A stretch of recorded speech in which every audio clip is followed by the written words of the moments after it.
Welcome back क्ली news. आज 3 अक्टूबर 2020 शनिवार हो चुका है। जानते हैं आज की बड़ी खबरें को। बहुत सारा न्यूज है तो आप अंत तक हमारे साथ बने रहिए। खबर है झारखंड से। झारखंड के स्कूलों में 35,000 शारीरिक शिक्षक बहाल होंगे। झारखंड के स्कूलों में 35,000 शारीरिक शिक्षकों की नियुक्ति होगी। राज्य के सभी सरकारी स्कूलों में एक एक शारीरिक शिक्षक बहाल होंगे। अभी मात्र 200 शारीरिक शिक्षक नियुक्त है। शिक्षा के साथ साथ खेल और शारीरिक शिक्षा के जोड़ने के लिए गठित कमेटी ने इसकी अनुशंसा की है। कमेटी ने स्कूली शिक्षा और साक्षरता विभाग के सचिव राहुल शर्मा को अपनी रिपोर्ट सौंप दी है। कमेटी की रिपोर्ट में प्राइमरी, मिडिल और हाई स्कूल में शारीरिक शिक्षक की अनिवार्य विषय के रूप में +2 में वैकल्पिक विषय के रूप में रखने को कहा है। इससे मैट्रिक परीक्षा में शारीरिक शिक्षा की अनिवार्य विषय के रूप में शामिल हो सकेगी। इसके लिए हर स्कूल में एक एक शारीरिक शिक्षक की नियुक्ति होगी जो छात्र छात्राओं को पढ़ाएंगे। वर्तमान में एक शारीरिक शिक्षक की नियुक्ति नहीं होती है। जब तक शारीरिक शिक्षकों की नियुक्ति नहीं होती है तब तक स्कूल के एक ही शिक्षक जिन्हें शारीरिक शिक्षा और खेल में रुचि हो उन्हें इनका नोडल शिक्षक बनाया जा सकता है। वे स्कूली छात्र छात्राओं को शारीरिक शिक्षा और खेल से जुड़े पाठ्यक्रम पढ़ाएंगे। झारखंड के लिए अच्छी खबर। लॉकडाउन में बेरोजगार हुए प्रवासी मजदूरों को अपने ही घर में मिलेगा काम। श्रमिक योजना का हुआ शुभारंभ। नगरीय प्रशासन निर्देशालय, नगर विकास एवं आवास विभाग के माध्यम से रांची नगर निगम क्षेत्र अंतर्गत वैसे लाभुकों को जॉब कार्ड निर्गत किया गया जो झारखंड के श्रमिक है एवं दूसरे राज्य में कार्य कर रहे थे। शहर के श्रमिकों को साल में 100 दिन मिलेगी रोजगार करा सकते हैं रजिस्ट्रेशन। मुख्यमंत्री ने 15 अगस्त को श्रमिक रोजगार योजना विहित शुरुआत की थी। लॉकडाउन की वजह से दूसरे राज्यों में काम करने गए ऐसे मजदूर जो अब घर वापस आ गए हैं उन्हें अब उनके शहर में ही काम मिलेगा। झारखंड सरकार ने मनरेगा के तहत शहर के मजदूरों को निश्चित काम दिलाने के लिए मुख्यमंत्री श्रमिक योजना शुरू की है। झारखंड, बिहार और बंगाल के लिए 15 अक्टूबर से शुरू होगी 100 ट्रेनें। कोरोना संकट की वजह से यदि आप लंबे समय से घर से बाहर फंस गए हैं तो आपके लिए घर जाने आसान होने वाला है। भारतीय रेलवे ने आपके लिए बहुत बड़ी खुशखबरी दी है। खासकर झारखंड, बिहार और बंगाल में रहने वाले वैसे लोग जो दुर्गा पूजा, दशहरा, दीपावली और छठ पर्व को देखते हुए भारतीय रेलवे ने इन 3 राज्यों को जोड़ी 100 ट्रेनें चलाने का ऐलान कर दिया है। रेलवे बोर्ड के अध्यक्ष और मुख्य कार्यकारी अध्यक्ष वीके यादव ने प्रेस कॉन्फ्रेंस करके कहा कि त्योहारों के मौसम में भारतीय रेलवे 200 स्पेशल ट्रेनें चलाने जा रही है। उन्होंने कहा कि इनमें से आधी से ज़्यादा ट्रेनें बिहार, झारखंड और बंगाल से जोड़ने वाली होगी। श्री यादव ने यह भी कहा कि अभी वह अनुमान के आधार पर बता रहे हैं कि 200 ट्रेनें चलेगी, इसकी संख्या ज़्यादा भी हो सकती है। Corona unlock 5। झारखंड में 8 अक्टूबर से खुल जाएंगे धार्मिक स्थल। पाबंदी के साथ दुर्गा पूजा पंडाल लगाने की मिली छूट। सरकार ने गुरुवार को अनलॉक 5 के तहत दुर्गा पूजा के अलावा धार्मिक स्थलों को खोलने के लिए गाइडलाइन जारी किए गए। इसके तहत कंटेनमेंट जोन से बाहर पड़ने वाले धार्मिक स्थल 8 अक्टूबर से लोगों के दर्शन के लिए खोल दिए जाएंगे। वहीं कुछ पाबंदियों के साथ दुर्गा पूजा पंडाल लगाने की छूट मिली है। दुर्गा पूजा को छोड़ अन्य धार्मिक स्थलों के लिए गाइडलाइन अलग से जारी किए जाएंगे। वहीं स्कूल, कॉलेज और अन्य शिक्षक संस्थानों के लेकर सिनेमा हॉल और मल्टीप्लेक्स पहले की तरह ही बंद रहेंगे। इस संबंध में मुख्य सचिव सुखदेव सिंह के हस्ताक्षर से आदेश जारी किए गए। कोरोना संक्रमण की रोकथाम के लिए सार्वजनिक जगहों पर फेस मास्क पहनना अनिवार्य। आगामी 8 अक्टूबर से कंटेनमेंट जोन के बाहर धार्मिक गतिविधियों में छूट दी जाएगी। कोरोना संक्रमण को देखते हुए इस बार दुर्गा पूजा का आयोजन छोटा पूजा पंडाल मंदिरों और घरों में किया जाएगा। यहाँ पर सोशल डिस्टेंसिंग का पालन करना जरूरी होगा। पूजा का आयोजन छोटे पंडाल और मंडप में किया जा सकेगा। यहाँ पर पूजा करने की परंपरा चली आ रही है। इसका उद्देश्य सिर्फ पूजा करना होगा। इसमें भीड़ जुटाने की मनाही होगी। झारखंड के शिक्षा मंत्री जगन्नाथ महतो की स्थिति गंभीर। रिम्स से मेडिकल के लिए किए गए शिफ्ट।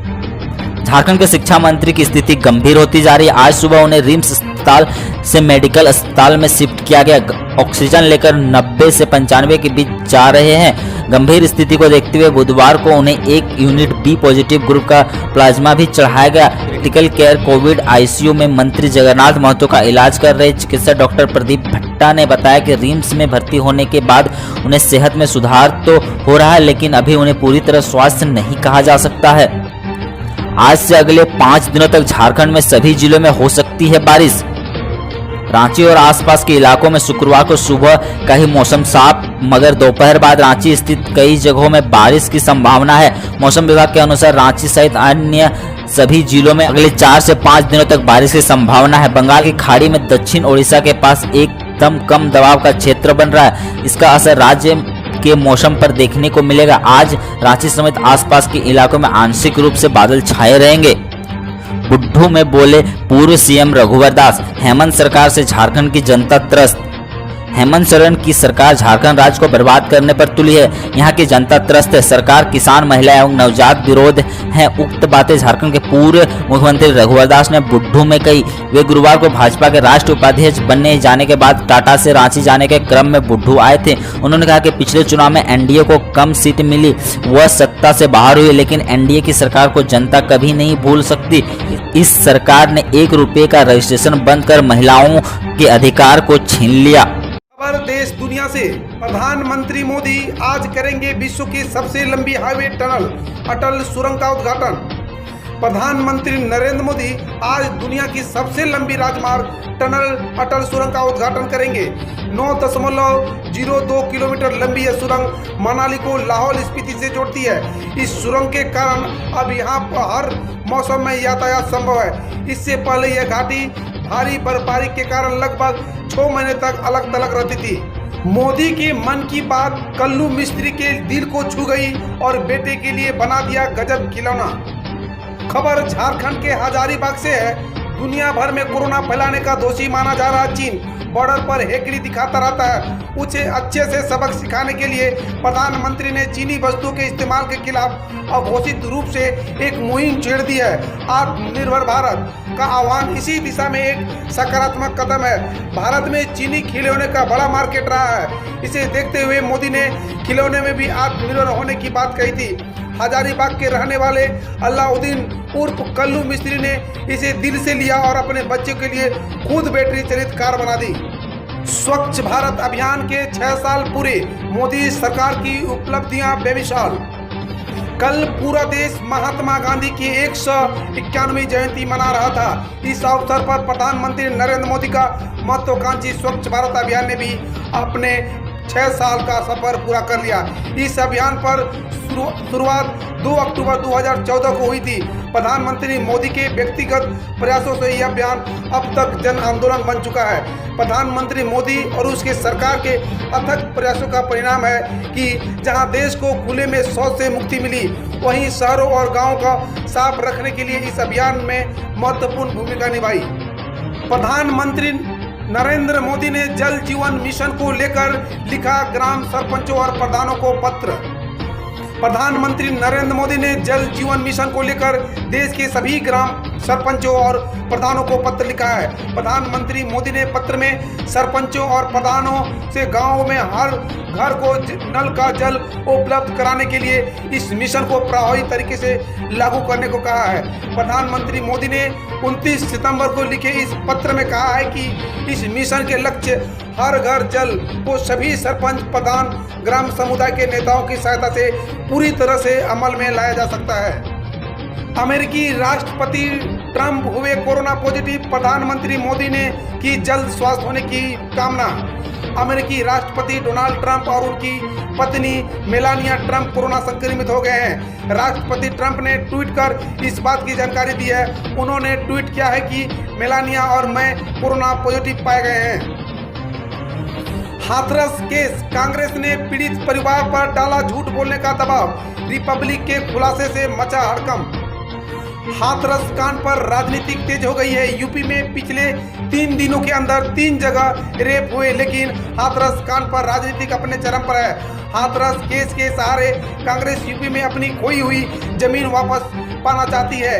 इन सब के बीच रिपब्लिक भारत ने न्यूज चैनल ने बड़ा खुलासा किया है।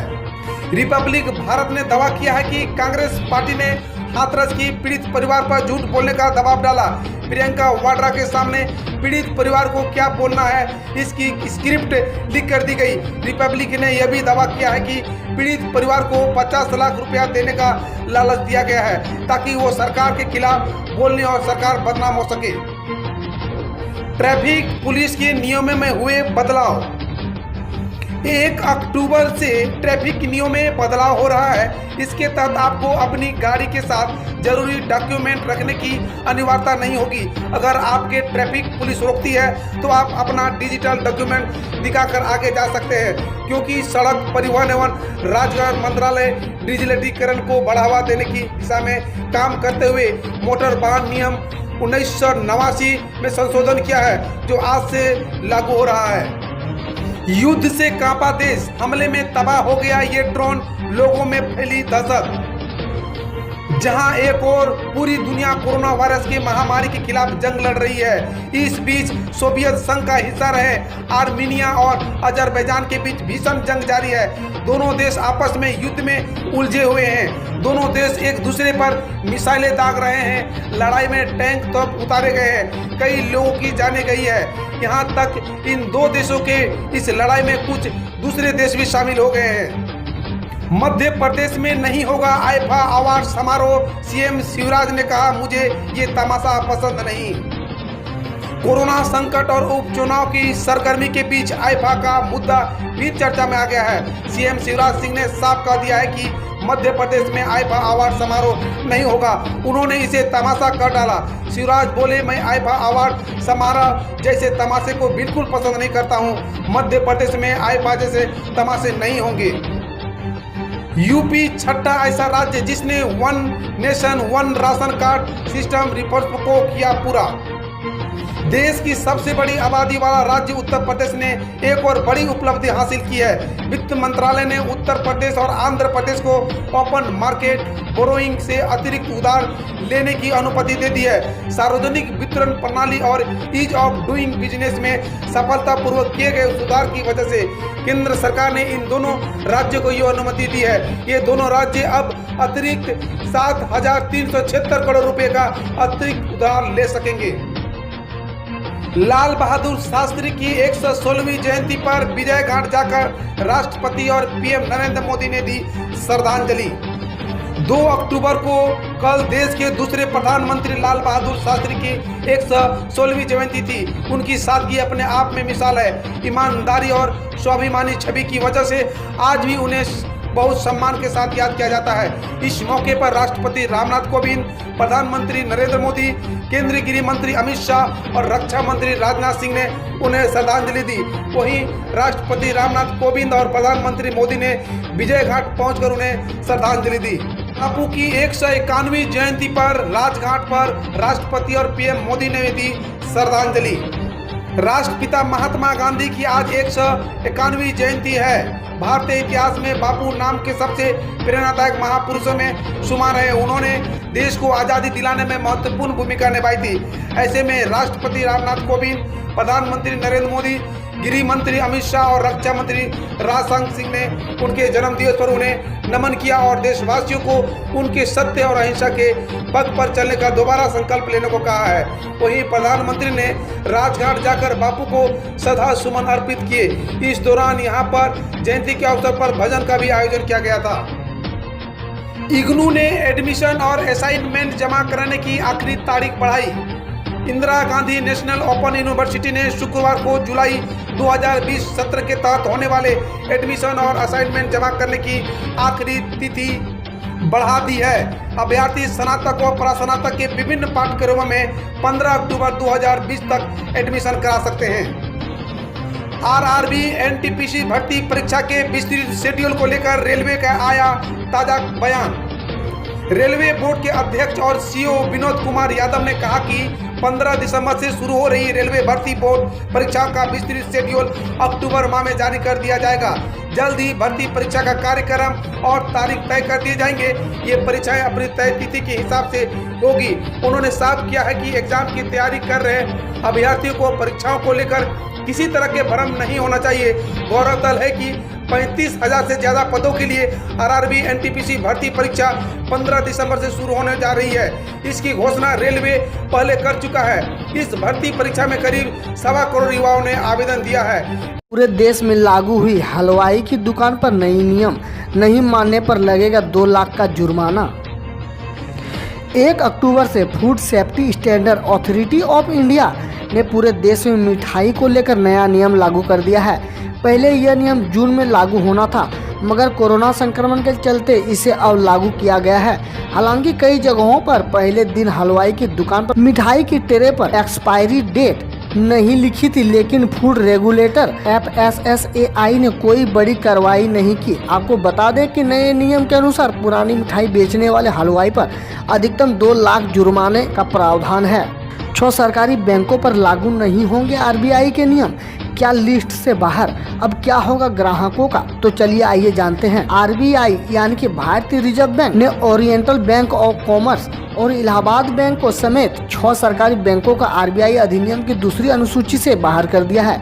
इसका मतलब साफ है कि अब इन बैंकों पर RBI के नियम लागू नहीं होंगे। दरअसल इन बैंकों का अन्य बैंकों के साथ विलय हो गया है, इसलिए इन बैंकों के नाम को हटा दिया गया है। इन 6 बैंकों में syndicate bank, oriental bank of commerce, United bank of India, Andhra bank, corporation bank और इलाहाबाद बैंक शामिल है। इस फैसले से बैंक के ग्राहकों पर कोई भी असर नहीं होगा, क्योंकि मर्ज के बाद इन बैंकों के ग्राहक मर्ज होने वाले बैंकों के कस्टमर बन चुके हैं। आपको बता दें कि केंद्र सरकार ने पिछले साल अगस्त में 10 सरकारी बैंकों के विलय का ऐलान किया था। इस योजना के मुताबिक यूनाइटेड बैंक ऑफ इंडिया और ओरिएंटल बैंक ऑफ कॉमर्स का विलय पंजाब नेशनल बैंक में हुआ है। विलय के बाद PNB देश का दूसरा सबसे बड़ा सरकारी बैंक बन गया है। सिंडिकेट बैंक का विलय कैनरा बैंक में हो रहा है। इलाहाबाद बैंक का विलय इंडियन बैंक में होगा। आंध्रा बैंक और कॉरपोरेशन बैंक का विलय यूनियन बैंक ऑफ इंडिया में हो गया है। अब त्योहारों में नहीं होगी टिकटों की मारामारी। रेलवे चलाएगा 200 और ट्रेनें। अगर आप दशहरा या दिवाली में घर जाने का प्लान बना रहे हैं, लेकिन साथ ही सोच रहे हैं कि ट्रेन का टिकट मिलेगा भी कि नहीं, तो आपकी चिंता रेलवे ने काफ़ी हद तक दूर कर दी है। त्योहारों सीजन में ट्रेन की भारी डिमांड को देखते हुए रेलवे ने 200 अतिरिक्त ट्रेन चलाने का फैसला किया है। 15 अक्टूबर से चलेगी ट्रेनें। रेलवे 15 अक्टूबर से 30 नवंबर के बीच 200 विशेष ट्रेन चलाएगा, ताकि यात्रियों को आसानी से टिकट मिल सके और उन्हें यात्रा के दौरान किसी तरह की तकलीफ न उठानी पड़े। रेलवे बोर्ड के अध्यक्ष और CEO BK यादव ने बताया कि त्योहारी सीजन में रेलवे 200 से ज़्यादा फेस्टिवल स्पेशल ट्रेन चलाएगा। हम रोज ऐसे ही न्यूज लाते रहेंगे, तो यदि आपने अभी तक क्लीन न्यूज को सब्सक्राइब नहीं किया है तो पहले फटाफट सब्सक्राइब कर लें, साथ ही बेल आइकन को दबा दें ताकि कोई अपडेट मिस ना हो।